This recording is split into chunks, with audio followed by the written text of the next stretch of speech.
ल एकछिन अब ध्यान दिएर सुन है। ल तिमीहरूलाई हिजो म गुरुत्वाकर्षण बल र गुरुत्व बललाई हैन तुलना गरेर हामीहरू मेनली गुरुत्व बल के हो भन्ने कुराले बुझेका थियो, जसमा तिमीहरूलाई म हिजो प्रमाणित गरेर देखाएका थिए कि गुरुत्व बल बराबर F बराबर Gmm बाई के त R स्क्वायर। यो कसरी हुन्छ भन्ने कुराको विषयमा हामीले छलफल गरेका थियौँ।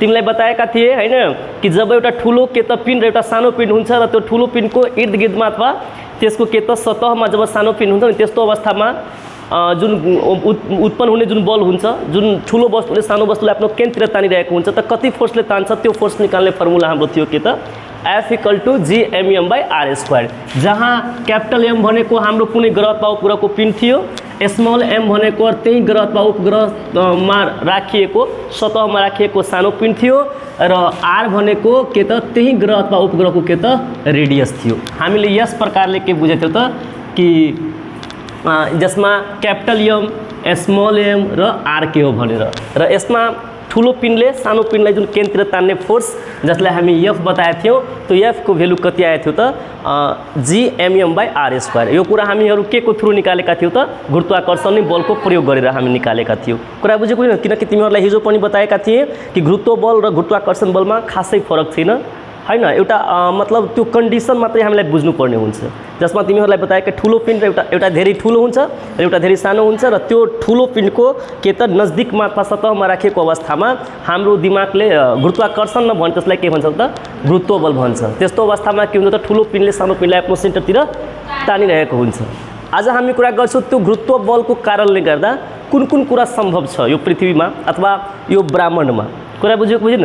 गुरुत्व बलको असरहरूको बारेमा कुरा गर्छु। जस्तै गुरुत्वाकर्षण बलको असरको कारणले गर्दा तिमीहरूलाई हिजो पढाएका थिए हैन, यो ब्रह्माण्ड अस्तित्वमा रहनु, समुद्रमा ज्वार उठ्नु जस्ता कुराहरूको बारेमा हामी हिजोको क्लासमा छलफल गरेका थियौँ। सेम यसै प्रकारले आज हामी छलफल गर्छौँ गुरुत्व बलको कारणले गर्दा कुन कुन कुरा सम्भव छ, हामी यसको बारेमा आज छलफल गर्नेछौँ। कुरा बुझेको होइन? यदि गुरुत्व बल नभइदिएको भए, जस्तै हामी पृथ्वीमा छौँ, त पृथ्वीमा जति पनि जीवहरू छ त्यसमा के कस्ता प्रकारको कुराहरू जुन अहिले जुन जसलाई हामी नर्मली दैनिक जीवनमा हाम्रो दैनिक जीवनमा यो बितिरहेको हुन्छ, यस्ता प्रकारका क्रियाकलापहरू हामी जुन गरिरहेको हुन्छौँ, जसमा कस्ता कस्ता क्रियाकलापहरूमा कुन कुन कुराहरूमा कुन कुन घटनाहरू सम्भव हुनेवाला थिएन यदि गुरुत्व बल पृथ्वीमा नभइदिएको भए। यदि छ त त्यसको असरले के कुरा सम्भव छ जस्ता कुराहरूको बारेमा हामी केही छलफल गर्दै त्यसपछि मेन छलफल गर्नुपर्ने विषय हो आजको त्यो हो गुरुत्व बलको कारणले गर्दा जुन प्रवेग उत्पन्न हुन्छ जसलाई हामी गुरुत्व प्रवेग भन्छौँ, त्यसको बारेमा हामी विशेष रूपमा आजको क्लासमा छलफल गर्नेछौँ। कुरा बुझिरहेछ? त पहिले अब हामी गुरुत्व बलका असरहरूको बारेमा, जस्तै सबैलाई थाहा छ गुरुत्व बल भनेको के हो त कुनै पनि ग्रह अथवा उपग्रहले कुनै वस्तुलाई आफ्नो सेन्टरको टुवर्ड्समा तान्ने बलले के हो त गुरुत्व बल हो। त यो गुरुत्व बलको कारणले गर्दा जस्तै मानौँ एकछिनको लागि कुनै वस्तुको सबभन्दा पहिले कुरा गरौँ त, जस्तै हामी कुनै वस्तुको तौल निकाल्छौँ, त तौल निकाल्दाखेरि त्यो वस्तु जहिले पनि कतातिर झुक्छ त कतातिर जान खोजिरहेको हुन्छ। जस्तै स्प्रिङ ब्यालेन्सको सहायताले कुनै वस्तुलाई हामी झुन्ड्याउँछौँ, झुन्ड्याउँदाखेरि त्यो वस्तु कतातिर जान खोजिरहेको हुन्छ त तलतिर, मतलब पृथ्वीले एउटा फोर्सले त्यसलाई तानिरहेको हुन्छ हैन, जुन फोर्सलाई हामी ग्रेभिटी भन्छौँ। अनि त्यो जब हामी त्यो ग्रेभिटीकै कारणले गर्दा त्यो वस्तुको तौल हुन्छ भन्ने कुरा हामी बुझ्न सक्छौँ। यदि ग्रेभिटी नभइदिएको भए, तान्ने फोर्स नभइदिएको भए त्यो वस्तु तलतिर झुन्डिन थियो नि। भन्नुको अर्थ के भयो त गुरुत्व बलको कारणले गर्दा वस्तु जति भारी वस्तु हुन्छ त्यति के त हाम्रो पृथ्वीको टुवर्ड्समा, मतलब पृथ्वीले त्यो वस्तुलाई त्यति बढी फोर्सले तानिरहेको हुन्छ र जति बढी फोर्सले तान्छ त्यति नै त्यसको बढी तौल हुन्छ। त तौल हुनुको मुख्य कारण के भयो त? तौल हुनुको मुख्य कारण के भयो त? गुरुत्व बल। गुरुत्व बल नभइदिएको वस्तु तलतिर झुन्डिने कामै हुँदैन थियो। त्यो मानव काम त्यसलाई यस्तो राख्थ्यो त यस्तै रहिहाल्थ्यो। तर त्यो जति भारी छ, जति बढी हामी जो तौल छ, त त्यो तौल के कारणले गर्दा भइरहेको छ त? गुरुत्व बलको कारणले गर्दा। कुरा बुझेको बुझेन? कुरा त बुझिरहेको छु। एकछिनको लागि मानौँ कि यो पृथ्वी छ, यो पृथ्वीको हामी यो ठाउँमा छौँ। अब मान्छे के सोच्छ कि जहिले पनि हामी यहाँ छौँ, हामी पृथ्वीको माथि छौँ र माथिको कारणले गर्दा मतलब मान्छेले भन्छ पृथ्वी त एउटा के हो त स्फेयर टाइपको हो यस्तो भन्छ, तर वास्तवमा पृथ्वीको आकार भनेको त स्फेयर आकारै होइन। पृथ्वीको रियल आकार भनेको जोइडिक सेपको यस्तो हामी भन्न सक्छौँ। अब किन? अब दिमाग लगाउँ न, यस कुराले त हामी सिम्पली बुझ्न सक्छौँ। किनकि पृथ्वी यदि पूर्ण रूपमा गोलाकार अथवा सेवाकार अथवा यस्ता भइदिएको भए, वास्तवमा यो कुराहरू यो भइदिएको भए पृथ्वीमा पहाड छ कि छैन, अनि पृथ्वीमा महासागर छ कि छैन, पृथ्वीमा समुद्र छ कि छैन, त कुन एङ्गलले हामी भन्छौँ कि यो पूर्ण रूपमा गोलाकार छ। कुनै ठाउँमा खाडी छ त कुनै ठाउँमा एकदम उठेको भाग छ। त यसलाई त हामी रियलमा भन्यो त पूर्ण रूपमा गोलाकार छँदै छैन, अथवा न त अपूर्ण रूपमा पनि के त गोलाकार छैन। मतलब कसै हामी यस्तो मानेर चल्छौँ हैन।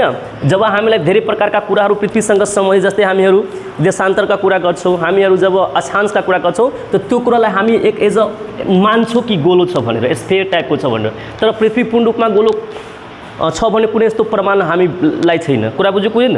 हामी सिम्पली के बुझ्न सक्छौँ, यदि त्यस्तो हुन्थ्यो भने पहाडहरू त कति उठेको भाग हो, कुनै ठाउँमा एकदम गहिरो ठाउँ हो, त यो गोलाकारलाई जनाउँछ।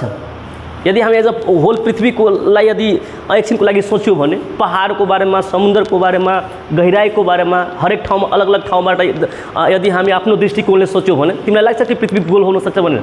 त्यही भएर त गोलो छैन भन्ने कुरा बेग्ली हो। तर पनि हामीलाई बुझ्नुपर्ने कुरा के छ भने हामी मानेर चल्छौँ हैन। विभिन्न प्रकारको कुराहरूलाई निकाल्नु पर्ने हुन्छ हैन। देशान्तरका कुराहरू तिमीलाई बताएका थिए, अक्षांशका कुराहरू बताएका थिए हैन। त्यस कारणले गर्दा हामी त्यसलाई एउटा मान्ने काम गर्छौँ। तर पृथ्वीको वास्तविक सेप भनेको जोइडिक सेप हो। जोइडिक भनेको चाहिँ छ्यासमिस हैन। त्यो अण्डाकार हामी भन्छौँ नि, वास्तवमा थेप्चेको अलि फुकेको त्यो एउटा भनाइ हो हैन। तर पुरै पृथ्वीलाई जब हामी हेर्छौँ त त्यो त्यस्तो छँदै छैन। कुरा बुझेको छैन? तर पनि के छ त, एज होली हेर्दाखेरि साइडको तुलनामा बीच जुन माथिको भाग छ नि यस्तो, त्यो भाग अलिक के छ त, अलिक थ्याप्चिएको छ, त्यस्तो हामी भन्छौँ। कुरा बुझेको छैन? अब ध्यान दे हो, तिमीहरूलाई म एउटा कुरा बताइरहेको थिएँ, यसको असरको बारेमा म छलफल गरिरहेको थिएँ। जब हामी मानौँ कि हामी यहाँ पृथ्वीमा उभिएको छौँ त हामी कस्तो फिलिङ गर्छौँ कि यो पृथ्वी यस्तो छ, मानव एकछिनको लागि गोलो छ, हामी माथि उभिएको छौँ। तर हामी यहीँ छौँ त्यो जरुरी छैन, हामी त यहाँ पनि हुन सक्छौँ नि, हामी त यहाँ पनि हुन सक्छौँ नि, हामी त यहाँ पनि हुन सक्छौँ, हामी त यहाँ पनि हुन सक्छौँ नि। त हामी जहिले पनि अनुभूति गर्छौँ कि हामी यहाँ छौँ, माथि छौँ, यो हाम्रो के छ त, हाइट हो। तर यस्तो सोच न कि हामी यहाँ पनि हुन्छ, त्यही पनि हामीलाई त्यस्तै प्रकारको फिलिङ हुन्छ। यदि यसमा गुरुत्व बल नभइदिएको भए अनि पृथ्वी त आफ्नो एक्सिसमा त घुमिरहेको छ, यदि हामी यहाँ आउँछौँ हामीलाई फिलिङ हुँदैन, त्यो बेग्लै कुरा हो। यदि एकछिनको लागि हामी यहाँ आउँछौँ त त्यहाँबाट तल अर्को हामी स्पेसमा गइहाल्थ्यौँ नि। सोच्नुपर्ने कुरा हो। मानौँ कि एउटा स्पेस हो, चारै साइडबाट स्पेस होला हो कि होइन? जस्तै यो पृथ्वी छ त हामी यो पृथ्वीको सतहमा छौँ, त यो भागहरू त स्पेसैवाला पार्टहरू भयो नि। कुरा बुझेको होइन? यो खालीवाला भाग भएको भयो नि। त एकछिनको लागि हामी जब यहाँ आउँछौँ, पृथ्वी जब आफ्नो एक्सिसमा घुम्दै जब एकछिनको लागि हामी यहाँबाट यहाँ आउँछौँ, यदि यसमा के हुँदैन थियो भने गुरुत्व बल नभइदिएको भए त हामी यहाँबाट त स्पेसमा भागिहाल्थ्यौँ नि, खसिहाल्थ्यौँ नि, अर्को ठाउँमा गइहाल्थ्यौँ नि। यो पृथ्वीको सतहमा अडेको हुन्थ्यो हामी। जस्तै हामी अहिले अडेछौँ त हामी यहाँ पनि छौँ, त्यही पनि अडेछौँ, हामी यहाँ आउँछौँ त्यही पनि हामी अडेकै हुन्छौँ। त यसको मुख्य रिजन के हुन सक्छ होला? गुरुत्व बल। यदि गुरुत्व बल नभइदिएको हामी यहाँबाट उस्टिहाल्थ्यौँ नि, भागिहाल्थ्यौँ नि। कुरा बुझिरहेछ कि छैन? त यस कारणले गर्दा हामी यो पृथ्वी सहित घुम्छ नि, हामीलाई महसुस हुँदैन, हामी त्यसको तुलनामा एकदमै सानो छौँ। कुरा बुझेको हुँदैन? त हामीलाई फिलिङ हुँदैन त्यस्तो प्रकारको। कुरा बुझ्यो? जस्तै तिमीहरूलाई म बताएका थिएँ, जस्तै हामी एउटा पृथ्वी त धेरै ठुलो कुरा भयो। एकछिनको लागि म तिमीहरूलाई 9 क्लासमा पढेको एक्जाम्पलहरू बताएका थिएँ। जस्तै बसमा हुन्छौँ हामीहरू, बसमा बसेका हुन्छौँ, त बस सहित तिमी जब जान्छौ त तिमीलाई फिलिङ हुन्छ कि म चाल अवस्थामा छु? फिलिङै हुँदैन। कुरा बुझेको होइन? तर तिमी बाहिर जब हेर्छौ नि, जब तिमी बाहिर हेर्छौ त बाहिरका वस्तुहरू लाग्छ कि के त गइरहेको छ, आइरहेको छ, गइरहेको जाइरहेको, जस्तै गाछी वृक्षहरू हुन्छ, घरहरू हुन्छ। त तिमी वास्तवमा तिमी गइरहेछौ त तिमीलाई फिलिङ त भइरहेको हुँदैन, किनकि तिमी बस सहित गइरहेछौ। त त्यस्तै पृथ्वी भनेको एउटा बस हो, त्यसको हामी प्यासेन्जर हो। बसमा पनि ठुलो बस त हामीलाई फिलिङै हुँदैन। कुरा बुझेको होइन? मेन रिजन यो छ। कुरा बुझेको? तिमीहरूलाई म चाल अवस्थाको जुन मतलब बताएका थिएँ, कस्तो अवस्थालाई चाल अवस्था भने, जसमा तिमीहरूलाई म 9 क्लासमा पनि पढाएको छु। हामी तुलनात्मक रूपमा हेर्छौँ। जस्तै अब मानौँ कि हामी बसमा चढेर यहाँबाट जनकपुर गयो एकछिनको लागि, त बसको तुलनामा हामी त जहाँको त्यहीँ छौँ नि। हामी आफूलाई कस्तो अवस्था ठान्छौँ? त्यहाँ स्थिर अवस्था। तर तिमी कहाँ चढेछौ त? एकछिनको लागि रोयाही बजारमा, ठिक छ? तिमी बाहिर हेरिरहेछौ एकछिनको लागि, त रोडको तुलनामा हामी के त रोयाही बजारमा चढेछौ। तर एकछिनमा तिमीहरू त कहाँ छ? जनकपुरको मुरली चोकमा छौ। त रोडको तुलनामा तिमी त के छौ त? चाल अवस्थामा छौ। तर जहाँ जुन सिटमा हामी बसेका थियौँ, के त्यही सिटमा छौ कि त्यो अर्को सिटमा गएला छ? त्यही सिटमा छौ। यसको मतलब के? त्यो एज अ मात्रै बसको तुलनामा हामी त्यही छौँ। तर रोडको तुलनामा हामी कहाँ थियौँ त? बढिया कोही रोयाही बजारमा। अब कहाँ छौ त? जनकपुर। यसको मतलब हामी त त्यहाँ ठाउँ परिवर्तन गरिसकेका छौँ नि। त ठाउँ यदि कम्पेयरली ठाउँ परिवर्तन भइरहेको छ हैन, इट मिन्स कि त्यहाँ त्यो अवस्थालाई के जनाउँछ त? चाल अवस्थालाई जनाउँछ। अब त्यही मान्छे चाल अवस्थामा कहलाइहाल्यो र त्यही मान्छे स्थिरवाला निकाइहाल्यो। त एज अ बसको तुलनामा स्थिरमा छ, तर एज अ रोडको तुलनामा केमा छ त? चालमा छ। त यो छ। त हामी एउटा के हो त? पृथ्वी एउटा ठुलो बस बुझ्ने, ठिक छ? र त्यसको हामी प्यासेन्जर छौँ, हामीलाई फिलिङै हुँदैन, किनकि त्यो सहित घुमिरहेको छ। कुरा बुझिरहेछ नि हो। त यहाँबाट हामी जो पृथ्वीमा जुन अडेका छौँ, जुन सुकै पनि वस्तुहरू जुन पृथ्वीमा अडेको छ, यो के को कारणले गर्दा सम्भव भएको छ त? गुरुत्व बलको कारणले गर्दा। कुरा सुनाइरहेछ नि। त दुईवटा कुरा, एउटा हामी त गुरुत्व बलको कारणले गर्दा तौलको कुरा गरियो, अर्को यो पृथ्वीमा जति पनि कुराहरू वस्तुहरू अडिएको छ त्यसको कुरा गरियो। कुनै वस्तुलाई हामी पृथ्वी एकछिनको लागि हामी पृथ्वीको सतहमा छौँ र कुनै वस्तुलाई हामी यसरी माथि फ्याल्छौँ, फेरि एकछिन पछि के हुन्छ त? तल आउन खोजिरहेको छ। त हामी यो पृथ्वीको विरुद्धमा आफू जति फोर्स लगायो त्यसको विरुद्धमा त त्यो माथि जानको लागि गयो, तर एकछिन पछि फेरि के भयो त? पृथ्वीमा नै आयो। इट मिन्स के यहाँ पनि गुरुत्व बलको, पृथ्वीको गुरुत्व बलको प्रभाव छ। कुरा बुझेको बुझ्नु? नदी पृथ्वी गुरुत्व बलमा हामी के बुझ्यौँ कि जहिले पनि कुनै पनि वस्तुलाई सेन्टरतिर तान्नु। सेन्टर भनेको त त्यो भित्र हुन्छ नि। त एउटा कुरा भन्छ नदी नाला जब बग्छ त यस्तो कहिले हेरेको छ कि उचाइमा बग्छ कि गहिराइमा बगिरहेको हुन्छ? यसको मतलब के त्यो पनि पानी जुन छ नि त्यो पनि पृथ्वीको सेन्टरको टुवार्ड्समा जान चाहन्छ ग्रेभिटीको कारणले गर्दा। यदि ग्रेभिटी नभइदिएको पानी बग्नेवाला थिएन गहिराइतिर। हामी कुनै वस्तुलाई उचाइमा यस्तै मतलब फ्याल्थ्यौँ नि त्यो आरामले गइहाल्थ्यो, तर हामी उचाइमा फ्याल्छौँ त जबसम्म हाम्रो त्यसको विरुद्धमा फोर्स लागेको हुन्छ तबसम्म त्यो माथि चढिरहेको हुन्छ। जसरी विरुद्धमा फोर्स लाग्न अब खत्म भइहाल्छ त बिस्तारै बिस्तारै तल झर्छ कि झर्दैन? त त्यहाँ तल झर्नको लागि त त्यहाँ त हामीले त फोर्स लगाउँदैन नि, तै पनि त्यो वस्तु तल झर्छ कि झर्दैन? यसको मतलब के? पृथ्वीले त्यो वस्तुलाई आफ्नो सेन्टरतिर तान्यो, त्यही भएर त त्यो वस्तु तलतिर आउन खोजेको हुन्छ नि। यदि ग्रेभिटी नभइदिएको भए, मानौँ कि पृथ्वीमा यस्तो पनि केही ठाउँहरू छ जहाँ ग्रेभिटी छैन, शून्य ग्रेभिटी छ, यस्ता ठाउँहरू छ कुनै ठाउँहरू, त त्यस्तो अवस्थामा त्यहाँको फिलिङ तिमीहरूलाई अजीब टाइपको लाग्छ। जस्तै जुन यहाँ यो मानौँ कि यो टेबल छ नि, यो टेबललाई तिमी यसरी राखिदिन्छौ त यसले हामी छोड्छौँ त तल आउँछ। कुरा बुझेको बुझेन? तल आयो कहाँ होइन भन्न? Because of gravity. तर त्यसलाई जब हामी यस्तो तेर्सो छोडिदिन्छौँ त त्यस्तै रहन्छ। किन? तान्दैन, जिरो ग्रेभिटी छ, धेरै कम छ, त्यसको बारेमा पनि तिमीलाई पढाउँछु। तर मानौँ कि जहाँ शून्य ग्रेभिटी छ त्यहाँ यस्तो प्रकारको फिलिङ हुन्छ, डाइरेक्टली त्यसलाई माथि जो त माथि रहिहाल्छ। कुनै वस्तुलाई हामी माथिबाट कुनै वस्तुलाई छोड्छौँ भने उचाइबाट, जस्तै कुनै एउटा गुच्चा छ त्यसलाई छोड्छौँ त तलाउन खोज्छ, तर जहाँ शून्य ग्रेभिटी हुन्छ त त्यहाँ हामी यसरी फ्यालिदिन्छौँ त्यो आरामले माथि जान्छ। किनकि त्यसलाई तान्ने फोर्सै हुँदैन नि। कुरा बुझेको होइन? जस्तै यहाँ हामी घरहरू एकदम सिधा छ एकछिनको लागि, जहाँ जिरो ग्रेभिटी जस्तै यस्तो घर यस्तो टेढो भइदिएपछि त्यो टेढोको टेढै रहिहाल्छ। किनकि त्यसलाई तान्ने फोर्सै हुँदैन नि। कुरा बुझ्यो? जबसम्म गुरुत्व बलको विरुद्धमा बल लाग्यो, जस्तै यसलाई म यस्तो फ्यालेछु त केही हदसम्म माथि गएको छ। यसको मतलब के? जति गुरुत्व बल यसलाई तानिरहेको छ त्यसको तुलनामा त्यसको विरुद्धमा म केही फोर्स लगाएको छु त्योभन्दा बढी। त जबसम्म त्यो फोर्स त्योभन्दा बढी थियो तबसम्म त्यो माथि गइरहेको थियो। एकछिन पछि त्यो रुक्यो होला, अनि रुकेपछि फेरि तल आयो होला। कुरा बुझेको होइन? त यो सबै के कारणले गर्दा भइरहेको छ त? ग्रेभिटीको कारणले गर्दा। कुरा बुझ्नु भइरहेछ होइन? त यस प्रकारले ग्रेभिटीका धेरै प्रकारका असरहरू छ, जुन असरहरूको बारेमा हामी यहाँ छलफल गर्नेछौँ। त्यसपछि यहाँ दिएको छ पृथ्वीको गुरुत्व बलले गर्दा उचाइबाट खसेको वस्तु पृथ्वीको केन्द्रतिर जाने कुरा हामी बुझेकै छौँ। ल त्यसपछि खोला नदीले तलतिर बग्नु, गुरुत्व बल खसिरहेको वस्तुमा प्रवेग उत्पन्न हुन्छ। यहाँ धेरै इम्पोर्टेन्ट लास्ट पोइन्ट छ, यहाँ धेरै एकछिन अलि ध्यान दिएर सुन्ने प्रयास गर्ने।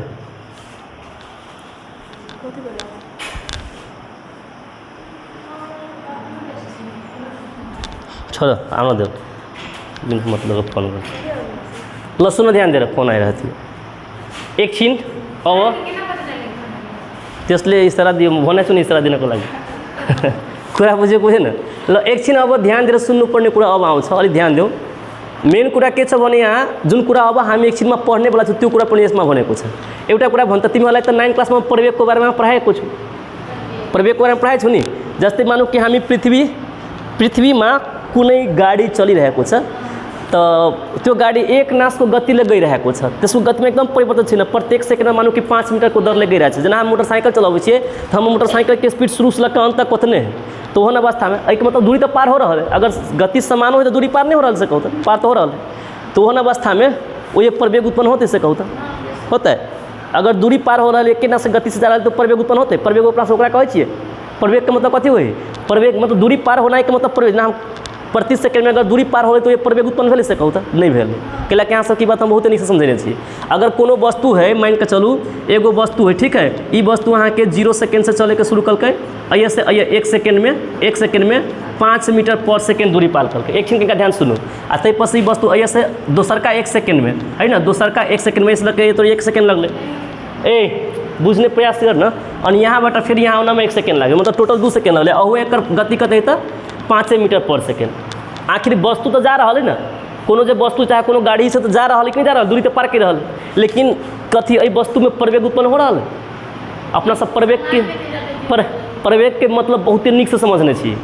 दूरी पार हो रहा है कैला कि गति कुछ गति में जा रहा है, दूरी तो पार हो रहा है, लेकिन ई वस्तु जो है कतनो दूरी पार कर रहा है कोनो टाइम में, लेकिन ई जे हिसाब से दूरी पार कर रहा है तई हिसाब से एकरा प्रत्येक सेकंड में गति में परिवर्तन नहीं हो रहा है।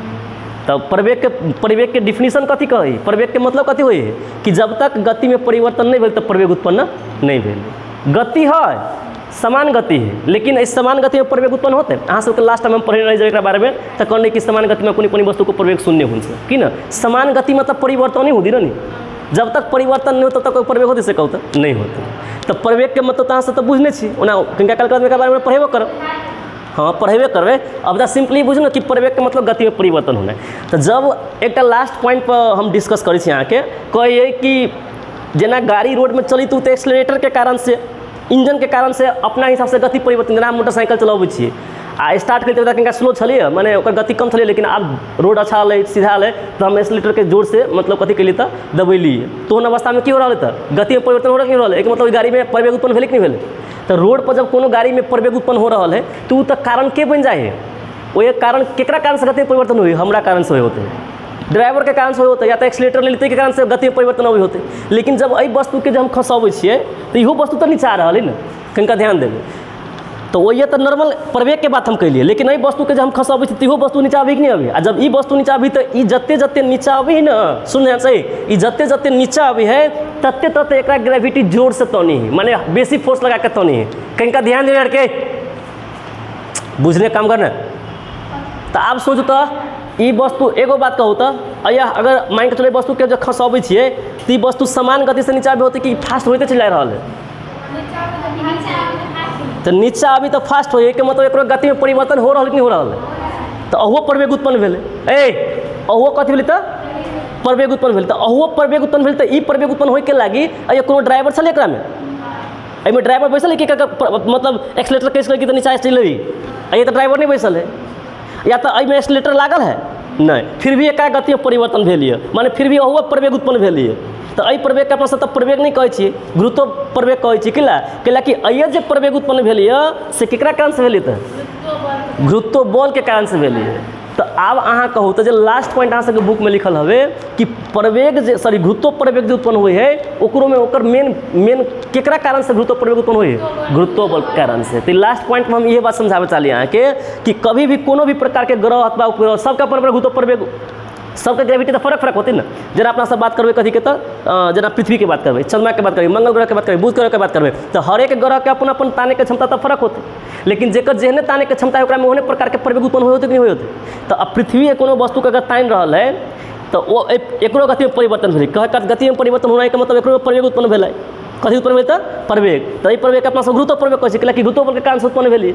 एहि के चलते लास्ट पॉइंट में बात देने हवे कि कोनो वस्तु में गुरुत्व प्रवेग उत्पन्न होय के भी रीजन कथी था के कथी था, गुरुत्व बल के कारण से प्रवेग उत्पन्न होई। रोड पर गुरुत्व बल के कारण से प्रवेग उत्पन्न भेल, रोड पर हम गाड़ी चलेली तो केकरा कारण से गुरुत्व प्रवेग उत्पन्न भेल, सॉरी प्रवेग उत्पन्न भेल। हाँ अहाँ कते के गति में परिवर्तन कर छी अहाँ पर डिपेंड हवे ना, अहाँ के गाड़ी के इंजन कते तगड़ा हवे अहाँ पर डिपेंड हवे ना। लेकिन एहि में कोनो इंजन नहीं लागल है, एहि में कोनो ड्राइवर नहीं है, एहि में कोनो एक्सीलरेटर नहीं है, फिर भी नीचा अभी तक गति परिवर्तन होई है। तो अय जे गति परिवर्तन भेल तेकर रीजन के होते तो गुरुत्व बल बात। ओना तो आरो सारा कंडीशन सब जना हवा न भए को ठाव में कि हवा के रेसिस्टेंस के वाला बात सब करबे उ सब बाद में करबे, लेकिन पॉइंट नंबर जो लास्ट चल अहाँ सबके सिर्फ पॉइंट नंबर लास्ट के मतलब बुझलिए कि केकरा कारण से गुरुत्व बल प्रवेग होता, सही प्रवेग उत्पन्न गुरुत्व प्रवेग उत्पन्न होता है के गुरुत्व बल के कारण से। तो अभी तक अपना सब 5-6टा पॉइंट पर लिख कथी था गुरुत्व बल के असर सब के बारे में, ठीक कथी के बारे में था गुरुत्व बल के असर से, माने गुरुत्व बल के कारण से कौन कौन चीज़ सब संभव है ना। आकाश में चारा उड़ले फिर तो नीचे अभी कि उड़ी तो ऊपर जाते रह जाए, ये सब केकरा कारण से संभव भेल। तो आदमी चल रहा है, एगो बात कहू तो हम एना के डेग उठाबै छी तो डेग उठाबै छी तो डेग उठले रह जाए फिर नीचा आबे, आ गुरुत्व बल रही तो नीचा नहीं ऊपरे रह जती रखा उ तो ग्रेविटी का अपना सब तान ली तो अपना सब कौन प्रकार के तो आदतें बन गई कि उठाबी तो उतने फोर्स लगाबी तो ऑटोमेटिक नीचा आते। अहाँ के था अब जब चंद्रमा के हम बात करें तो चंद्रमा में गुरुत्व बल के प्रभाव का पृथ्वी के तुलना में 6 गुना कम हो। सोचू ना अब एक के लगे फीलिंग करो अपना सबका आदत कतक लागल चंद्रमा के कि पृथ्वी के अपना सब तो वही फोर्स से वही प्रकार के बल से फोर्स अथी कथी कहै छै पैर उठाबै छी खुटा उठाबै छी ताकि एते पाए फिर अपने हिसाब से नीचा चल जाए आ वही हिसाब से चलै छी। लेकिन ई आदत तो पृथ्वी में लागल है ना के अगर वहीं अगर डायरेक्ट अगर चंद्रमा में गेलिए तो अहाँ फोर्स तो उहे लगेबे ना जे फोर्स अहाँ कतऽ लगबै छलिए तऽ पृथ्वी में, तो अहाँके तऽ आदत पृथ्वी वाला हबे, तो अहाँ जे खुटा उठाबी तो ओते ताकत से उठाबू जते ताकत से पृथ्वी में उठाबै छलिए, लेकिन ओकर ताने के क्षमता कथी तऽ 6 गुना कम है। केकर? चंद्रमा के। पृथ्वी के तुलना में चंद्रमा के ग्रेविटी से 6 गुना कम है लगभग। तो आप सोचू ना, अहाँ जब उठेबै तो अई ताकत से उठेबै कैला कि अपना सब पृथ्वी में अनुकूल भगल छलिए, आ जब ये उठेबै ना तो जते ताकत से अहाँ उठेबै तो ओकरा तुलना में ताने के क्षमता, एकरा तुलना में ओकर चंद्रमा के ताने के क्षमता 6 गुना से कम है। तो अहाँ जे पैर उठेबै ना, खुटा उठेबै तो अहाँ के कनिका काल खुटा ऊपरे रह जाते, नीचे आबे नहीं करते। कैला? अहाँ उठेबै छी केकरा हिसाब से बुझी छी? पृथ्वी के हिसाब से। और ये चलबे 1 डेग, ये चलती 6 डेग। कैला? कैला कि ओकर ताने के क्षमता कई गुना से कम है, 6 गुना से। जे आदमी अगर ये 2 मीटर जंप कर ली, हाई जंप, जे आदमी 2 मीटर हाई जंप कर ली के लागे 2 मीटर, अई के मतलब कथी बोले? वो आदमी उतने ताकत से तो वो जंप करती ना, तो वो आदमी ये 2 मीटर करी है तो ये 12 मीटर कर सकी है। कैला? कैला कि ओते ताकत से तू फोर्स अति कथी कहै छै अपना ताकत लगत है जंप करे के लागी, नहीं कर लगत है ताकत, लेकिन फोर्स ओका 6 गुना कम तनते। अई के मतलब 6 गुना ऊपर रहते कि नीचा दे सके होते, ऊपर रहते। तो 12 मीटर कूदते कि नहीं कूद सके होते। तो ये अहाँ के कंडीशन। तो हर एक ग्रह में अपन अपन ग्रेविटी के कारण से गुरुत्व प्रवेग के मान भी कथी अहाँ के फर्क होई। समझ में आयल कि नहीं आयल? तो पहले अभी तक अपना सब गुरुत्व बल के असर सब के बारे में समझ में आयल, एहिमे कोनो डाउट हवे अहाँ सबके? हाँ नहीं हवे। लू एते बुझला के बाद अहाँ सबके हम समझाबै छी आब गुरुत्व प्रवेग कथी कथी तऽ अहाँके। लो अब गुरुत्व प्रवेग के बुझे के लगी कहीं अहाँ सबके प्रवेग के बारे में समझना बहुत जरूरी है। जे बात अहाँ सबके 9 क्लास में हम पढ़ेने छी, ओना तऽ 9 क्लास में गुरुत्व प्रवेग के बारे में सेहो पढ़ेने छी, लेकिन ये कनिका विस्तृत रूप से पढ़बै। उ जी के मान 9.8 अलिए तऽ कतऽ से अलिए, ई चीज़ के अपना सब एक्सपेरिमेंटली देखने रही कथी में, तो 9 क्लास में कि कोनो वस्तु के खसबै छी तो प्रत्येक सेकेंड में ओकर गति 9.8 के दर से परिवर्तन होइ है। आ एगो बात बुझिए, एहि चीज़ के अपना सब जे फार्मूला जे पढ़लिए F = G/m/r², वही फार्मूला के और पूर्ण मतलब औरो डिराइव करबै। आ जे छोटका जी हवे जेकर मान अपना सब 9.8 कहै छी ना, आब उ छोटका जी के फार्मूला पता लगेबै, छोटका जी के फार्मूला। आ वही छोटका जी के फार्मूला जब पता लगेबै ना, तो छोटका जी के फार्मूला अपना सब प्रूव करबै G = Gm/ कही तो r²। अहाँ के था बे आ अई फार्मूला पर पृथ्वी के पिंड लेबै आ पृथ्वी के अर्धव्यास लेबै, आ ई जी के मान जे है से तो बुझबे कैसे लेबै। तो सोचू ना, तब जाके जी के मान 9.8 मीटर/सेकेंड² अति एवरेज में। तो जे बात अपना सब आज तक अपना सब मानने चलिए कि जी के मान 9.8 हुई एवरेज में। 9 क्लास में भी ये चीज़ कितना देख ली, कथी कहलिए कि कोनो वस्तु के खसबै छी तो 9.8 मीटर/सेकेंड के गति के दर से परिवर्तन हुई है। जे बात अहाँ थ्योरेटिकली देखबै, अगर हम पृथ्वी के निकालबै तो पृथ्वी के रियल पिंड आ पृथ्वी के रियल अर्धव्यास लेबै तो 9.8 होते। जबकि देखियो ये जी, के मतलब जी तो खेला मेला पहिनू से कहि रहल है। हमारे बात समझ रही छी? सोचे वाला बात है कि जे जी के वैल्यू के बारे में अपना सब छलफल करे छलिए, आब ई फार्मूला प्रूव करबै ना, आ प्रूव करके जे एकर वैल्यू रखबै, एहि फार्मूला पर जै ग्रह के वैल्यू रखबै तै ग्रह के रियल एवरेज में ओकर कथी होती तो अहाँ के गुरुत्व प्रवेग होते, जेकरा बारे में अपना सब रटी छलिए कि जी के मान 9.8, लेकिन इहो जी के जे वैल्यू है ना, छोटका जी के वैल्यू से पृथ्वी पूर्ण रूप से गोलाकार नहीं है। पृथ्वी के जे स्ट्रक्चर है तई के आधार पर फरक ठाव पर एकर वैल्यू अहाँ के फरक होते है। आब केना फरक होते तेकरो बारे में छलफल करबै अपना सब। ई बात के बात है, पहले अपना सब बात कर छी गुरुत्व प्रवेग के बारे में। समझ में? गुरुत्व प्रवेग के तो निक से बुझे पड़ले, आ गुरुत्व प्रवेग के निक से बुझे से पहले कथी बुझे पड़ले अगर से बुझिए प्रवेग के। कैला कि प्रवेग के जब प्रवेग जे विद्यार्थी प्रवेग नहीं बुझने ना, ओकरा गुरुत्व प्रवेग के बारे में बुझे में कठिनाई होते। सबसे पहले तो प्रवेग बुझे पड़ली ना, जना अभी अहाँ सबके कहलिए प्रवेग के मतलब तक अहाँ सब कन्फ्यूज भगल छलिए, लेकिन 9 क्लास में एकरा बारे में अहाँ सब पढ़ने छी कि नहीं पढ़ने से कहू तो? हाँ पढ़ने छी। अहाँ सब कनिका कन्फ्यूज भऽ गेलिए, कहलिए कि उत्पन्न होते, पछाई से फिर कहै छी कि नहीं होते समान गति में।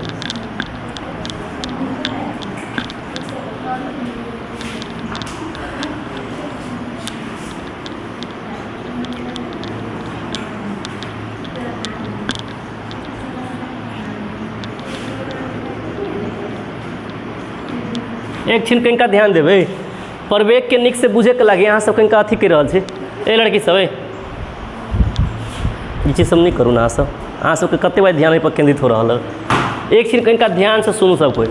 अपना सब गुरुत्व प्रवेग बुझे से पहले कैला कि चैप्टर में गुरुत्व प्रवेग में एते बात पढ़े के है, आ जे विद्यार्थी प्रवेगे नहीं बुझती तो गुरुत्व प्रवेग केना बुझती, समझ से कनिका बाहर भते। तो वही के लगी पहले प्रवेग केकरा कैसे बुझी, पहले बात करबै कथी के बारे में तो प्रवेग, जेकरा अपना सब एक्सेलरेशन कहै छै। ठीक है, एकरा बारे में अपना सब छलफल करबै। एक्सेलरेशन कथी है देखियो, आप प्रवेग बुझे के लगी यहाँ के गति के बारे में बुझना जरूरी है। जना समान गति कथी है, असमान गति कथी, इहो चीज़ बुझे पड़ल। आब जे विद्यार्थी गति सबके बारे में नहीं बुझते, गति तो सिंपली यहाँ से बुझी कि प्रत्येक सेकंड में अगर कोनो वस्तु है ना, हाँ दिशा गति के बात अभी तो अपना सब कथी तो एक वेक्टर परिमाण है, तो निश्चित दिशा में प्रत्येक सेकंड में पार करे को दूर गति के बन प्रत्येक सेकंड में कतेक दौड़, गति एक प्रकार के दौड़ है, कथी के से बुझी ना, पार करे को दूरी के दौड़ है। आ दौड़ के बात मतलब प्रत्येक सेकंड के बात करी अपना सब, तीसरे तो बुझी यहाँ से, ठीक है। आ समान गति असमान गति के मतलब भी बुझी, समान गति मतलब प्रत्येक सेकंड में एक ना से दूरी पार करते हैं प्रत्येक सेकंड में। जना हम 1 सेकंड में 5 मीटर दूरी के लिए पार कर लिए, दोसर को 1 सेकंड में 5 मीटर, तेसर को तब मतलब वो एक रंग के स्पीड से नहीं कैसे गाँव घर में एक रंग के स्पीड से जा रहा है, उस समान गति के जना भी समझ में आ रहा है। रहा दोसर बात अहाँ के असमान गति माने जना हम से घरे जब तो कभियो भी समान गति में जा सकै से कहू तो जना हाँ सबसे पहले ई रोड सीधे नहीं रहेगी तो गति के बारे में तो सब बेग कह देवे, कथी कह देवे तो बेग के मतलब कथी निश्चित दिशा नहीं देखाबी है ना, निश्चित दिशा देखाबी बेग में नहीं देखाबी। आ चाहे हम सीधो रोड पर छिए तो अपना हिसाब से समानो गति में जा सकै छिए और समानो गति में, जना एक्सीलेटर के हम फिक्स कर देवे उतने पर रखने रहबे एक्सीलेटर के तो एकदम समान गति से जाते रहबे। लेकिन कभियो काल की होई तो रोड अच्छा है तो अपना सब एक्सीलेटर कनिका बेसी लऽ लै छी, मतलब गति में परिवर्तन होए लगे। तो गति में परिवर्तन होना के मतलब खाली बढ़नाइए नहीं, परिवर्तन होए के मतलब गति में कम होना है कि खाली बढ़नाइए होते, परिवर्तन के मतलब कम चाहे बेसी दुनू होती न, बात समझ में के।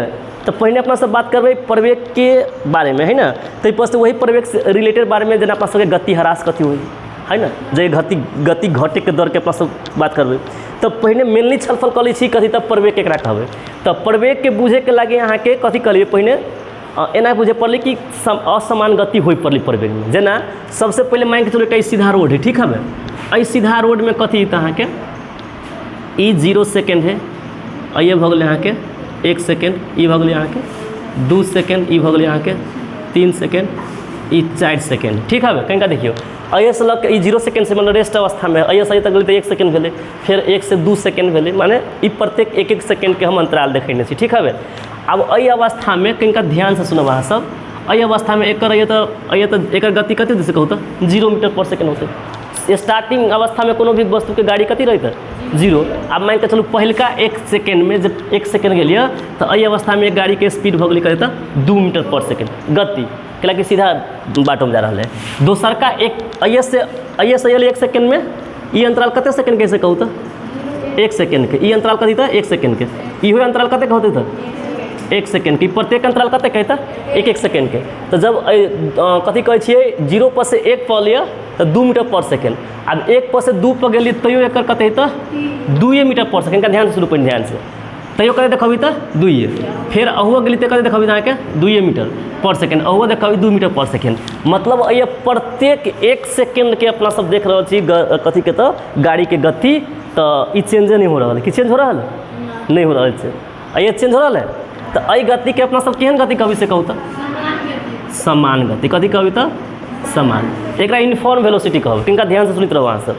तो अई अवस्था में कभी भी प्रवेग नहीं उत्पन्न होते, ई प्रवेग उत्पन्न होए के अवस्था नहीं है। प्रवेग के मतलब हो यहाँ के प्रत्येक सेकेंड में गति में चेंज हो पड़े, परिवर्तन हो पड़े। देखियो ना अपना सब अई 1 सेकेंड के निकालिए तो 2 मीटर पर सेकेंड, दोसर को 1 सेकेंड के निकाली छी तो 2 मीटर, तेसर को 1 सेकेंड के निकालबी तो 2 मीटर। अई अवस्था में तो गति में परिवर्तन नहीं हो रहा है ना, जब गति में परिवर्तन नहीं हो रहा है अई के मतलब कथी भेलै कि अई प्रवेग उत्पन्न नहीं होते। प्रवेग के मतलब होई कि गति में परिवर्तन, बात समझ रहा छिए, कनिका ध्यान दियौ तो यहाँ सब। अब ई एकटा कथी तो सीधा बाटो है, ई कथी तो अहाँ के 0 सेकेंड है, ई 1 सेकेंड है, अइया 2 सेकेंड के बात करबै, अइया 3 सेकेंड के, अइया 4 सेकेंड के, मान के चलो हम बात कर ली। अइया एकर गति कते है तो शुरू में तक केकरो गति कथी रही तो रेस्ट अवस्था में 0 होई, लेकिन ई 1 सेकेंड पर गेला के बाद एकर गति भाई 2 मीटर पर सेकेंड, ठीक, कनिका ध्यान देवे। 1 सेकेंड में कते पर गेली तो आ दोसर का 1 सेकेंड पर एकर गति भऽ गेलै 4 मीटर, तेसर का 1 सेकेंड पर एकर गति भऽ गेलै 6 मीटर पर सेकेंड, आ चौथा 1 सेकेंड पर एकर गति भऽ गेलै कते भऽ गेल अहाँ के 8 मीटर पर सेकेंड। कनिका ध्यान दियौ, कहे के अर्थ अइया तक एक समय कते के अंतराल है 1 सेकेंड के, फिर अइया से लगे तक कते अहाँ के 1 सेकेंड के, मतलब हम प्रत्येक 1 सेकेंड के अंतराल में एकर गति के जो देख रहा छिए से कहीं ना कहीं पहिलका के तुलना में दोसर का के तुलना में तेसर का के तुलना में चौथा में और ये गति कथी हो अहाँ के परिवर्तन हो रहा है। तो जब गति परिवर्तन हो रहा है अ के मतलब अय प्रवेग उत्पन्न होते। तो सबसे पहले ई गति है केहन गति से कहू तो अ गति कथी कहबी तो असमान गति। कथी कहबी तो असमान गति, नॉन यूनिफॉर्म वेलोसिटी। बात समझ वाली क्या है? तो सबसे पहले ये बुझू कि अय प्रवेग उत्पन्न नहीं होते आ अय प्रवेग उत्पन्न होते कैला कि प्रवेग होय के लागी गति में परिवर्तन। तो अहाँ सोचू प्रत्येक सेकंड में कते के दर से ये बढ़ रहा है, सोचू तो किनका जना पहलका सेकंड में 2 मीटर पर सेकंड है, दोसर का 1 सेकंड में है 4 मीटर। तो ये तो बढ़ रहा है ना। तो एकरा तुलना में एकरा देखियो, एकरा तुलना में एकरा देखियो, एकरा तुलना में एकरा देखियो, तो प्रत्येक 1 सेकंड प्रत्येक 1 सेकंड में की देख रहा छी अपना सब जना कहते तो ई तो 2 मीटर कथी बढ़ गति बढ़ रही ना। तो 2 मीटर पर सेकेंड के दर से बढ़ रहा है कथी में तो प्रत्येक सेकंड में, प्रत्येक सेकंड।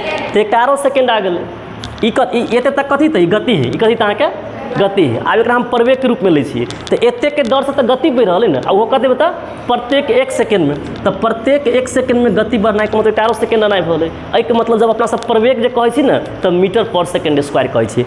अये तक जब तक अपना सब गति के परिवर्तन कर रहा छिए मात्र कथी गति के परिवर्तन तो ये तो मीटर पर सेकंड कहलत, लेकिन प्रत्येक सेकंड में गति को परिवर्तन तो 11 सेकंड चल नहीं चल प्रत्येक माने निचका वाला पार्ट के देखाबै छी हमरा सब ई कहते ताके स्क्वायर भते। अई के मतलब अय जे देखै छिए अई में प्रत्येक दर से गति बढ़ रहा है ताके 2 मीटर पर सेकंड। तो गति अय जे बढ़ रहा है तो परिवर्तन भेल कि मिले से कहू तो एहन प्रकार के जे ये गति के परिवर्तन होते आ कते के दर से प्रत्येक सेकंड में कते।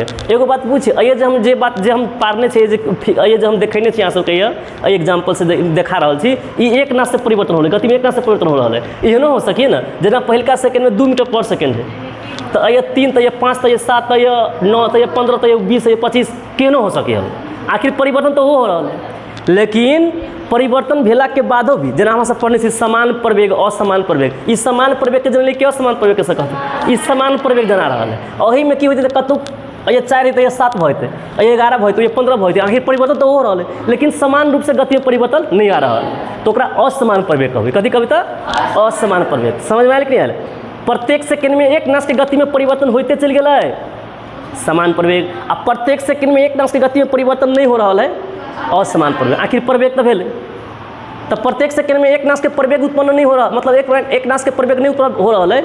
एक मतलब गति तो वो असमाने होते दोनों अवस्था में गति कथी होते यहाँ के अई के होय के लगी प्रवेग समान और असमान वो अलग बात है लेकिन प्रवेग उत्पन्न होय के लगी गति कथी पड़े अहाँ के असमान की समान असमान। ई बात तो बुझ ना सब नहीं अई हम चेंजो करके वैल्यू के दे सके छी लेकिन जब प्रवेग सुन कर ध्यान से जब अपना सब प्रवेग जो निकाले छी ना तो एवरेज में निकाले छी जेना अय रहती कतनो अय रहती कतनो अय रहती कतनो तो अपना सब टोटल टाइम कते से ल लेती तो एक कथी लेते टाइम कथी लेते अहाँ के टोटल टाइम लेती है टाइम कथी लेते अहाँ के टोटल टाइम ल लेती है। एगो बात कहो तो मेन गति में कते परिवर्तन गति के परिवर्तन निकाले के लगे अपना सब मिलनी कथी कर छी तो अंतिम गति में से शुरू गति के घटाबै छी जे सब अंतिम वाला गति रहे तेरा शुरू में से घटाबै छी तो कथी अभी तो चेंज ऑफ वेलोसिटी अभी गति के परिवर्तन आ टोटल टाइम से जे भाग कर देबै अई के मतलब 1 सेकंड में कते परिवर्तन भेल से अले।